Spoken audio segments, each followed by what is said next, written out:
ছাত্ৰ সন্থাৰ আৰু নিখিল ৰাভা ছাত্ৰ সন্থা আমি যৌথভাৱে আজি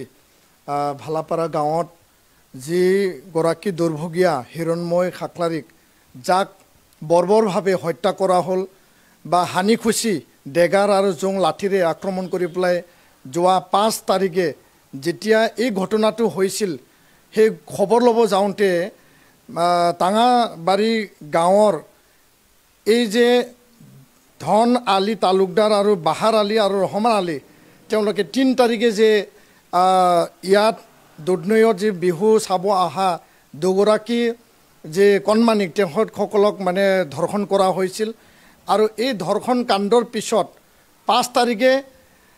হিৰণময় খাকলাৰীক হানি খুচি মানে আক্ৰমণ কৰা হ'ল আৰু 16 তাৰিখে নিশা তেওঁ মৃত্যু সাৱটি ল'ব লগা হ'ল আৰু এই মানে আটাইতকৈ যে বৰ্বৰ আৰু দুৰ্ভাগ্যজনক যি ঘটনা সেই ঘটনাক আজি আমি খবৰ ল'লোঁ বুজ ল'লোঁ আৰু নিখিল বড়ো ছাত্ৰ সন্থাৰ স্পষ্ট দাবী যে ধন আলী তালুকদাৰ যি ধৰ্ষণকাৰী বাহাৰ আলী আৰু ৰহমান আলীক যি গ্ৰেপ্তাৰ কৰিছে দৃষ্টান্তমূলক ফাষ্ট ট্ৰেকত আনি পেলাই তেওঁলোকক ফাঁচী অৰ্ডাৰ দিব লাগে আইনীভাৱে কঠোৰৰ পৰা কঠোৰ শাস্তি বিহিব লাগে আৰু এই হিৰণময় খাকলাৰীক বৰ্বৰভাৱে যি আক্ৰমণ কৰিলে ডেগাৰেৰে হানি খুচি কৰিলে চেকবৰ আলী আৰু পাৰমিনা বেগম তেওঁলোককো গ্ৰেপ্তাৰ কৰা হৈছে কিন্তু গ্ৰেপ্তাৰে শেষ কাম নহয় আইনীভাৱে তেখেতসকলক যিখিনি দৃষ্টান্তমূলক শাস্তি হ'ব লাগে সকলো কাম যাতে আইনী আওতাত আৰু জিলা প্ৰশাসন আৰক্ষী প্ৰশাসন মুখ্যমন্ত্ৰী ডক্টৰ হিমন্ত বিশ্ব শৰ্মা ডাঙৰীয়াক আমি আহ্বান জনাইছোঁ ডিজিপি ডাঙৰীয়াক আমি আহ্বান জনাইছোঁ যে এই যে ধৰ্ষণ কাণ্ড আৰু ধৰ্ষণৰ পিছত আক্ৰমণ কৰি পেলাই যি এটা হত্যাকাণ্ড সেই হত্যাকাণ্ড কোনো কাৰণত যাতে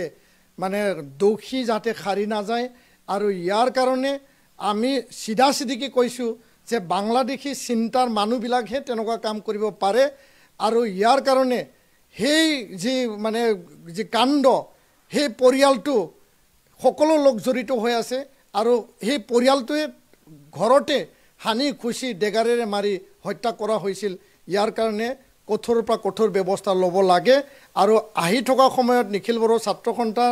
আৰু ৰাভা ছাত্ৰ সন্থা আমি যৌথভাৱে ইয়াৰ প্ৰতিবাদ জনাই পেলাই ধৰ্ণা গণসমাৱেশ আৰু ৰেলী কাৰ্যসূচী তেওঁলোকৰ কঠোৰ শাস্তিৰ দাবী জনাই পেলাই আমি আন্দোলন কৰা হ'ব আৰু যেতিয়ালৈকে ন্যায় দোষীয়ে যেতিয়ালৈকে মানে দুৰ্ভগীয়া পৰিয়ালৰে যেতিয়ালৈকে ন্যায় নাপায় দোষী যেতিয়ালৈকে শাস্তি নাপায় তেতিয়ালৈকে আমাৰ ধৰ্ণা আমাৰ আন্দোলন অব্যাহত থাকিব আৰু অসম চৰকাৰৰ আমি দাবী জনাইছোঁ আইনীভাৱে তেওঁলোকে কঠোৰৰ পৰা কঠোৰ শাস্তি পাব লাগে সেইটোৱে আমাৰ দাবী ধন্যবাদ আজি আমি তথ্য পালোঁ যে ধন আলী তেখেতে পূৰ্বতো তেনেকুৱা ঘটনা সংঘটিত কৰিছে এই বিহুত এই ঘটনাটো কৰিলে দুগৰাকীৰ কণমানিক আৰু এই যে ৰাস মেলা যোৱা নৱেম্বৰ মাহত হৈছিল তাতো তেওঁ ধৰ্ষণ কাণ্ড তেনেকুৱা ঘটনা সংঘটিত কৰিছে দুটা ধৰ্ষণ কাণ্ডত তেওঁ লিপ্ত আছে হত্যাকাণ্ডত তেওঁ নিজে জড়িত আছে আৰু চকুৰে দেখা মানে তেওঁলোক মানে উইটনেছ আছে আৰু আনসকলক মূৰত কাটিছে বাঁহেৰে লাঠিৰে কোবাইছে এই ঘটনা আমি কেতিয়াও সহ্য কৰিব নোৱাৰোঁ আৰু ইয়াৰ কাৰণে অসম চৰকাৰক আমি দাবী জনাইছোঁ যে দুৰ্ভগীয়া যি পৰিয়াল হিৰণময় খাকলাৰী পৰিয়ালক আটাইতকৈ দৰিদ্ৰ দুখীয়া পৰিয়াল তেওঁলোকক অসম চৰকাৰে আৰ্থিকভাৱে মানে ক্ষতিপূৰণ দিব লাগে আৰু আমি 20 লাখ টকা সাহায্য প্ৰদান কৰিবৰ কাৰণে মুখ্যমন্ত্ৰী ডাঙৰীয়াক আমি আহ্বান জনাইছোঁ আৰু এই দুৰ্ভগীয়া যিসকল এই ধৰ্ষণ কাণ্ডত তেওঁলোকক মানে নিৰ্যাতিত কৰিলে সেই পৰিয়ালটোকো 5 লাখ টকা আৰ্থিক অনুদান দিব লাগে বুলি আমি দাবী জনাইছোঁ আমাৰ দাবী দোষী বা তেওঁলোকে শাস্তি পাবই লাগিব কোনো কাৰণত সাৰি যাব নোৱাৰে তাৰ কাৰণে আমি সংগ্ৰাম চলাই যাম সংগ্ৰাম অব্যাহত থাকিব আৰু সকলো খিলঞ্জীয়া ৰাইজ সকলো ভূমিপুত্ৰ ৰাইজ একেলগে যাতে লগ হয় আৰু এনেকুৱা ঘটনা পুনৰাবৃত্তি যাতে অসমত নঘটে তাৰ কাৰণে মই আহ্বান জনাইছোঁ ধন্যবাদ